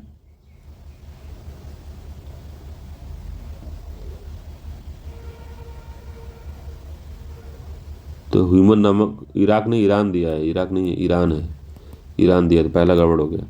इस चक्रवाती तूफान की गति 100 से 165 किलोमीटर थी। तो 65 से 100 थी, ये 100 से 65 नहीं थी, 65 से 100 थी, तो ये भी गलत हो गया। यह चक्रवात बंगाल की खाड़ी में उत्पन्न हुआ था। तीसरा सत्य है इसका, केवल सी आंसर सही है। ईरान ने नाम दिया था, 65 से 100 किलोमीटर पर घंटा स्पीड थी इसकी। 134 नंबर है जलवायु प्रदर्शन रिपोर्ट 2023 के अनुसार। ये चलिए इसका 2024 वाला आया है तो उसको देख लेंगे। ग्रीन आर्मी के संदर्भ में बताना है क्या चाहिए। ग्रीन आर्मी क्या है? तो ग्रीन आर्मी महिलाओं का एक संगठन है। ग्रीन आर्मी का गठन 2014 में महाराष्ट्र के नासिक जिले में किया गया था। तो ग्रीन आर्मी महिलाओं का एक संगठन है जो महिला दुर्व्यवहारों करने वाले पुरुषों से सुरक्षा प्रदान करती हैं। ठीक है, इसका गठन जो हुआ था उत्तर प्रदेश के वाराणसी जिले में हुआ था, कुसियारी गांव में। ठीक है, ये मध्य प्रदेश नहीं, यूपी का कुसियारी गांव है, वाराणसी जिला में। ठीक है, इंपॉर्टेंट है। ग्रीन आर्मी में महिलाएं पुलिस बल में भर्ती होती हैं, तो नहीं भाई। दलित और आदिवासी अन्य पिछड़ी जातियों की महिलाएं होती हैं इसमें, तो केवल एक सही है, बी आंसर सत्य है इसका। इंपॉर्टेंट है ग्रीन आर्मी। अगला है 36 है कि इजेक्टा हेलो की घटना चंद्रयान 3 लैंडिंग से संबंधित है। ये गलत है, नहीं ये सही है भाई, ये सत्य है। दूसरा, विक्रम लैंडर के चांद की सतह पर उतरते समय इजेक्टा हेलो बना, तो इजेक्टा हेलो बना था। ठीक है, ये भी। CO2 और अन्य गैसों से निर्मित आभा मंडल को इसरो ने इजेक्टा हेलो नाम दिया, तो CO2 से नहीं बना था वो। ठीक है, ये धूल से निर्मित था। तो विक्रम लैंडर की लैंडिंग से उड़ी 2 टन धूल थी, 108 वर्ग किलोमीटर दायरे में फैल गई थी, उसी को इजेक्टा हेलो कहा गया था। तो असत्य पूछा है, तो तीसरा इसका असत्य है, तो डी आंसर सत्य है इसका, क्योंकि CO2 ने धूल थी, धूल। ठीक है, अगला है फुजिएरा प्रभाव संबंधित किससे है? फुजियरा प्रभाव संबंधित करता है तीव्र एवं विनाशकारी बाढ़ से, चक्रवात से, भूस्खलन से, उपरोक्त में से कोई नहीं। तो फुजियरा इफेक्ट है चक्रवात से, जब दो बड़े चक्रवात एक ही में मिल जाते हैं तो फुजियरा प्रभाव होता है। वो फुजियरा प्रभाव से ऐसा है कि एक ही दिशा में घूर्णन कर रहे दो हरिकेन या चक्रवात करीब आते हैं तो वे अपने साझा केंद्र के चारों ओर तीव्र गति से घूमना शुरू कर देते हैं और इन चक्रवातों के बीच अंतःक्रिया को फुजिवारा प्रभाव कहते हैं। ठीक है। 138वां क्वेश्चन क्या कहता है कि निम्नलिखित में से किस देश में पहला किसान वैश्विक संगोष्ठी का आयोजन किया गया था? तो किस में किया गया था? तो ये भारत में किया गया था। सी आंसर इसका सही है कि पहला वैश्विक किसान संगोष्ठी हाल ही में नई दिल्ली में silent convention from margins to the centre कला प्रदर्शनी का आयोजन किसके द्वारा किया गया था? तो ये था राष्ट्रीय बाघ संरक्षण प्राधिकरण द्वारा, NTCA द्वारा। ठीक है, NTCA द्वारा किया गया था। तो silent conservation from margin to the centre recently in news, तो न्यू दिल्ली में इसका आयोजन हुआ था। तो बात सही है, NTCA ने इसको किया था। ठीक है। अगला क्वेश्चन है, हाल ही में केंद्रीय शिक्षा मंत्री धर्मेंद्र प्रधान ने किस राज्य में 124 PM श्री स्कूलों का आरंभ किया है? 124 PM शुरू आरंभ हुए किस राज्य में हुए? तो हरियाणा में हुए। बी आंसर सही है, हरियाणा में हुआ ऐसा। अगला, थ्री बेसिन समिट का आयोजन किस देश में किया गया था? तो कांगो गणराज्य में किया गया था। बी आंसर सही है, कांगो गणराज्य में। Three basin biodiversity ecosystem and tropical forest का आयोजन कांगो गणराज्य में हुआ था। उसकी राजधानी जो है, कांगो की राजधानी कहाँ है? ब्राज़ाविल में है। ठीक है, ब्राज़ाविल। अगला है, निम्नलिखित में से किस कंपनी ने रेफरेंस पेट्रोल की और डीजल का उत्पादन शुरू कर दिया? तो IOC है। बी आंसर सही, इसने किया है। हाल ही में जोहा चावल खबरों में था, किस राज्य से संबंधित है? जोहा चावल। जोहा चावल जो है असम से संबंधित है। ए आंसर सही है, जोहा चावल असम से संबंधित है। तो इसको इस साल वाला देख लेते हैं। ग्लोबल इनोवेशन इंडेक्स में 2003 भारत की रैंक, इसको भी देखेंगे इस साल वाले में। ठीक है, 2024 वाले में। निम्नलिखित में से किस देश में एप्पल iPhone 12 की बिक्री पर प्रतिबंध लगा दिया गया? कौन सा देश है भाई वो? भारत में तो लूट लेंगे सब। फ्रांस में है। ए आंसर सही है। अगला है 147 का, कि निम्नलिखित में से किस चित्र में जिंक ऑक्साइड और अरेबिक गोंद, जिसे गेसोपेस्ट कहा जाता है, का प्रयोग किया जाता था? तो गेसोपोस्ट का प्रयोग किस वाले पेंटिंग में किया जाता था? तंजौर, मधुबनी, पट्टचित्र, मैसूर चित्र। तो ये मैसूर चित्र में किया जाता था। डी आंसर सही है, मैसूर चित्र दक्षिण भारत की शास्त्रीय चित्र है जो कर्नाटक के मैसूर में उत्पन्न हुई थी। अगला है, the world beneath his feet किसकी जीवनी है? तो पुलेला गोपीचंद की है, नवाब पटौदी की है, राहुल द्रविड़ की, सचिन तेंदुलकर की है। तो किसकी है ये?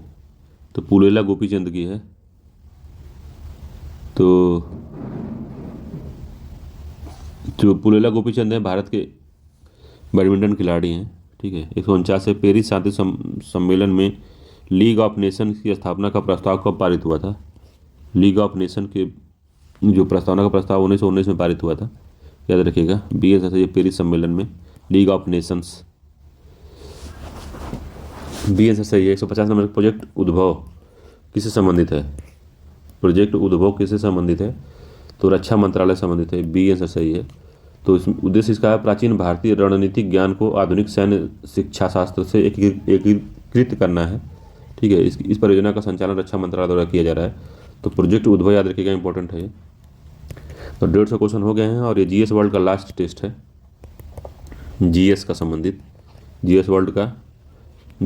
ये लास्ट टेस्ट है। अब CSAT के विषय में 4-5 बचे हैं, उसको भी 15 या 16 तक सब सॉल्व होकर अपलोड हो जाएगा। GS का और दृष्टि का दोनों का CSAT वाला अपलोड कर दूंगा। चलिए, अगर ये वीडियो अच्छा लगे तो मेरे चैनल को लाइक से सब्सक्राइब कर सकते हैं। अब हम लोग करंट अफेयर्स का देखेंगे, करंट अफेयर्स के UPPCS के लिए करंट अफेयर्स। ठीक है, चलते मिलते हैं करंट अफेयर्स वाले वीडियो में। और करंट अफेयर्स और यूपी स्पेशल का वीडियो, यूपी पीसीएस का PYQ अलग अलग सब्जेक्ट वाइज, उसको भी हम अपलोड कर देंगे जल्दी जल्दी। ठीक है, चलिए मिलते हैं अगले वीडियो में, तब तक के लिए धन्यवाद।